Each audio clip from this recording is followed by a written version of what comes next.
Hey y'all, today I'm going to show you how to make homemade lamb Euro plates, restaurant style.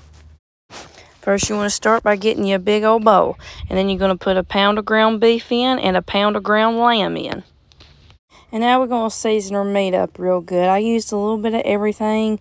I didn't really have the traditional Greek Euro seasonings in my cabinet. I think they use marjoram, oregano, basil, salt and pepper, but I didn't have all that, so I used my usuals and this CAVENDERS Greek meat tenderizer and seasoning, and I think that really helped give it some flavor, so y'all go give that a try. And then I'm going to add in 1 to 2 tablespoons of minced garlic and 1 small onion finely grated. And then we're going to massage it into the meat really well. Typically, you would use a food processor to really get this meat broke down and the onion and garlic, but I don't have one, so I had to do what I could with a grater and some minced garlic in my hand. So make sure you massage the meat really well if you don't have a food processor. This is going to help give it that shape as it bakes in the oven and make it easier for you to slice it later. Then we're going to get a 9x5 baking dish and put our meat in it and spread it out evenly. You don't want to use nothing no bigger because you need a thick loaf, not a thin loaf. This is going to give it that Euro shape that they serve on platters in restaurants. So make sure you keep it small when it comes to the baking dish. Then you're going to put that in your oven at 325 degrees for an hour and 20 minutes, or until 160 degrees internal temp.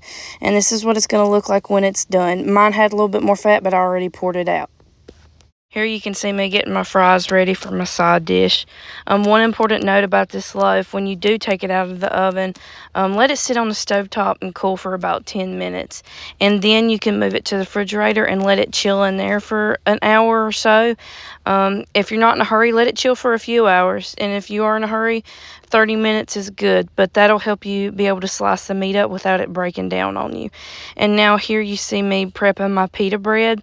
I'm taking regular Greek Euro style pita bread and I'm cutting it like I would a pizza, and then I'm putting it on a pan, prepping it for when I'm ready to bake it later.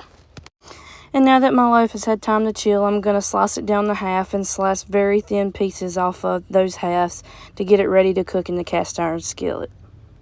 At this point, my oven's already a lot hotter because I'm already cooking french fries. Everybody knows how to cook french fries. Just put your pita bread in for about 5 minutes. That's it. And then we're going to fry our slices until they're crispy on both sides, just like this.